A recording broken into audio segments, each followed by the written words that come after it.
Hey everyone, Mango7Roll here. How we doing today? Welcome to another episode of Raid Shadow Legends. We finally got our new patch, our 1.8, I think that's what it's called, and I'm so excited to bring a bunch of the stuff to you folks today.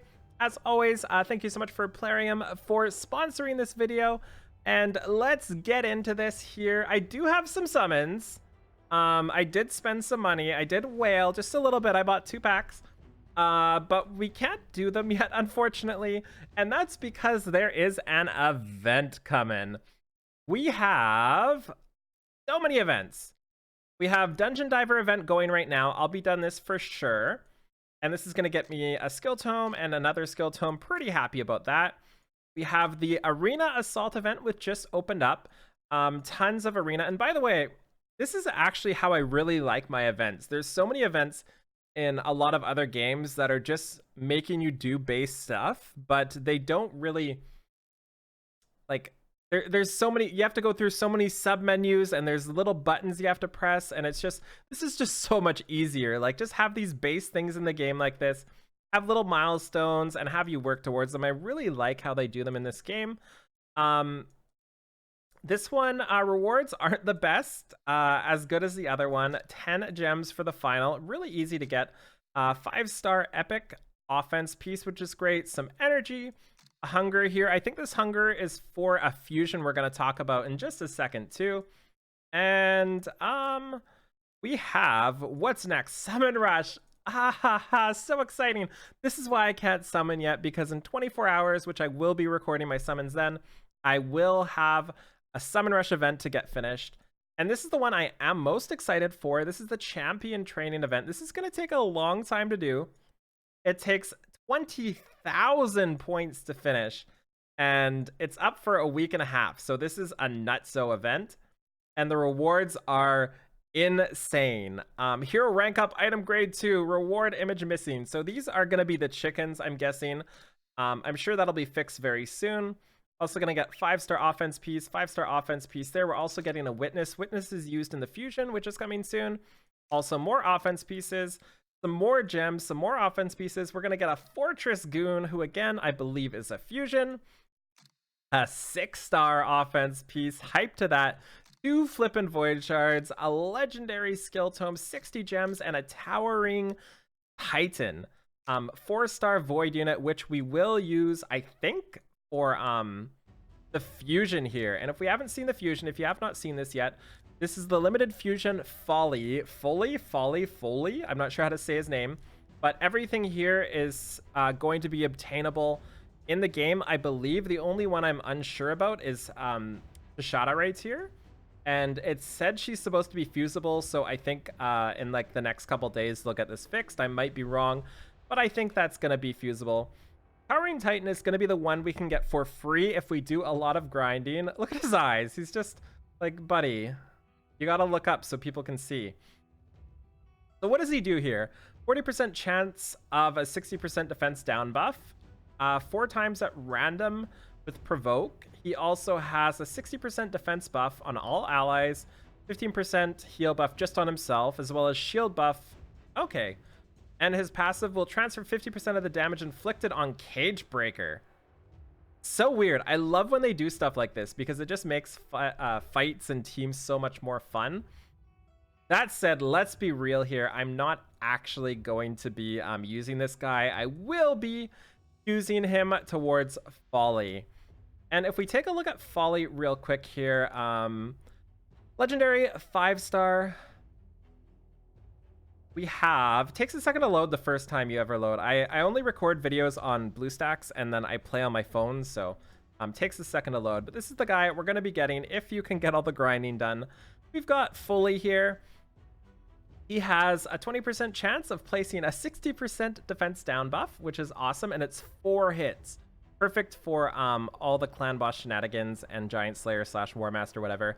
Second one has a 35% chance of placing Leech for 2 turns. I honestly don't know what Leech does, but I have to imagine it's going to leech X amount of damage you do, which is pretty exciting. His skill 3 has an AoE, and if they're under 2 or more debuffs that are killed, they can't be revived. And his living armor, really cool too. this, whenever he is stunned, frozen, slept, or provoked, he heals by 20% HP and his turn meter increases by 50%. And it also removes everything from his, all the debuffs. They're all gone. So basically, if you ever debuff him, he heals himself, takes a turn, and removes the debuff. And it's on a 3-turn cooldown if you have him skilled up.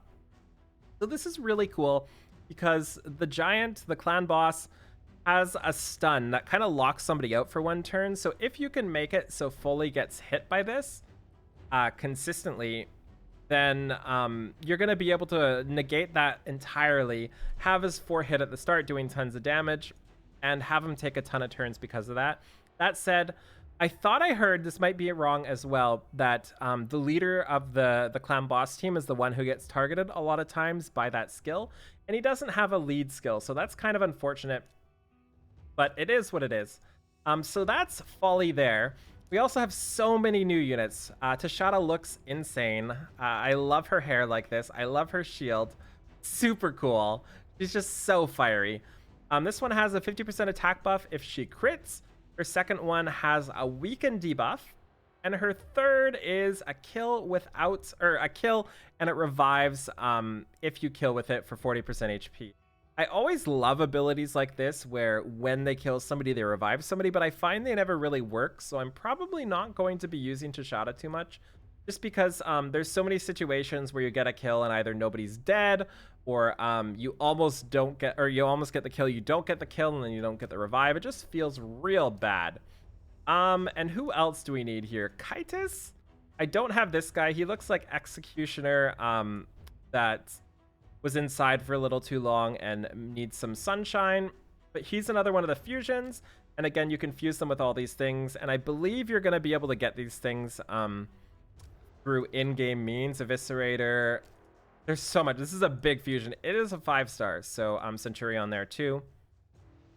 We also have that one there. We have Tree Feller, Steel Bowyer, and Witness. Oh, wow, that is a huge list. Anyways, we also have some new units in the game, and one of them looks absolutely insane. I think she's an undead horde. She is not an undead horde. That means she's a demon spawn. Yeah, there she is. So we got Rutraxa, 2 reviews. So that means 2 people have her. I am so jealous. She looks super cool. She's even got butt padding on. Look at her in all her glory. She's got a really cool skill set too. 50% ignore damage on her skill 1 with 4 flippin' hits.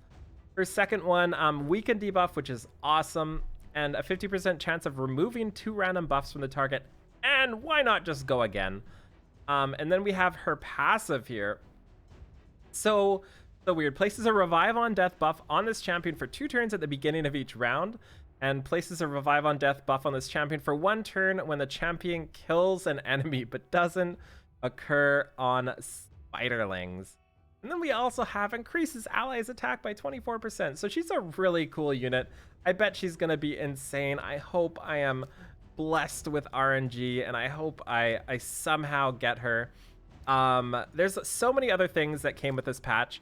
Let's talk about a couple more of them. We have our daily login rewards. This is for all players. Unfortunately, if you already had up to day 30, you won't get credit for all these ones before, but you do get a new unit, High Katoon. She's kind of an apothecary replacement for Arena. Has the speed, has the booster just like Apothecary does. Really cool there, but I'm not building her because I already have Apothecary completely built. We then have another login day here with all sorts of things, a bunch of shards, a bunch of everything. And the login for 30 days of this one is Yaga the Insatiable.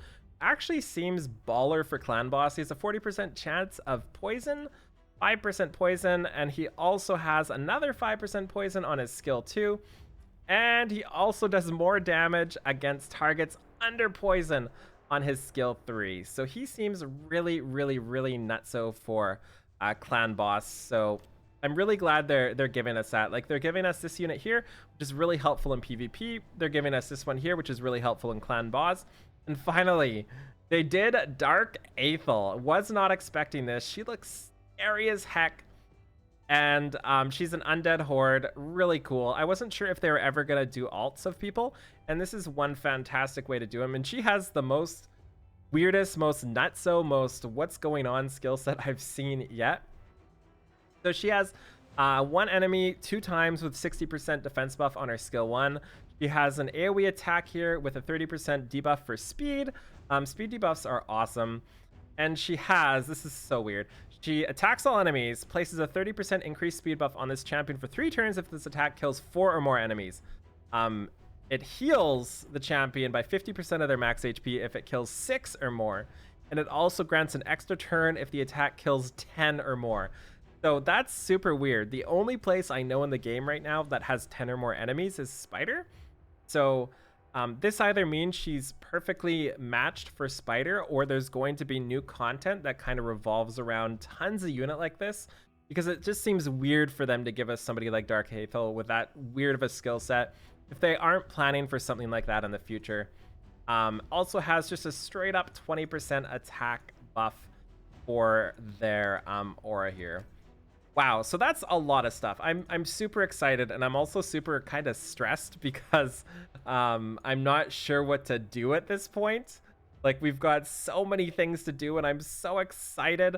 If you haven't seen my account in a little bit here, we've got Martyr, Allure, Juliana, Innkeeper, who got nerfed, unfortunately.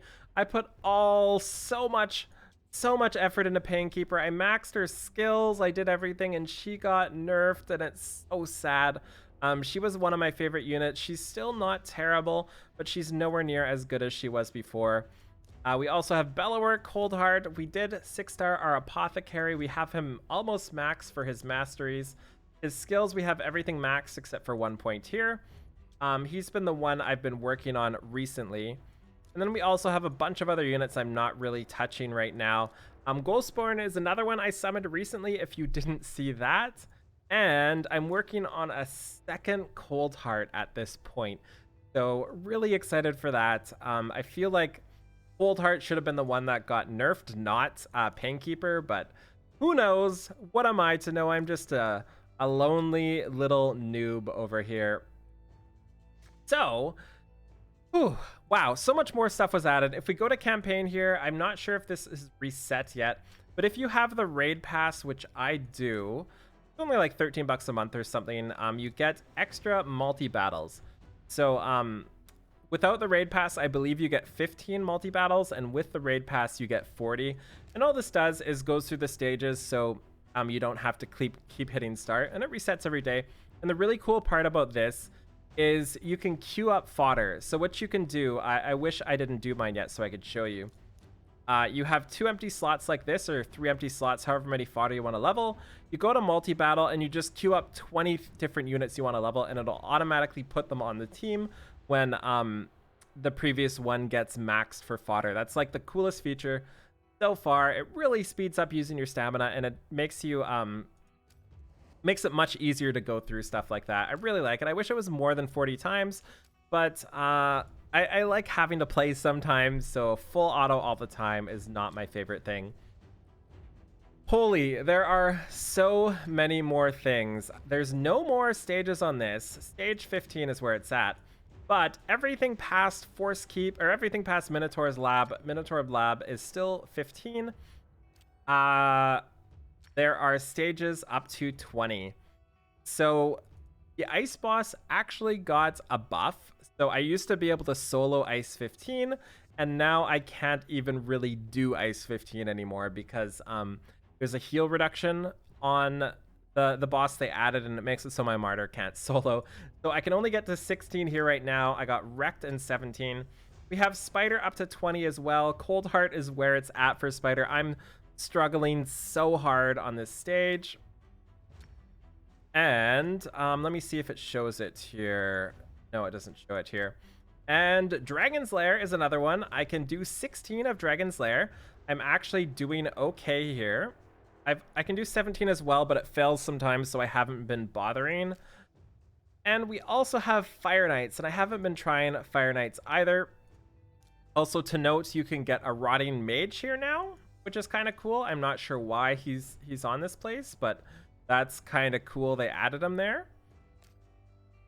And yeah, that's it for now. There's so much going on. Clan boss, still going strong. My new guild, shout out to the Jedi Knights, new clan, sorry. Kicking absolute butt on these thingamajigs here.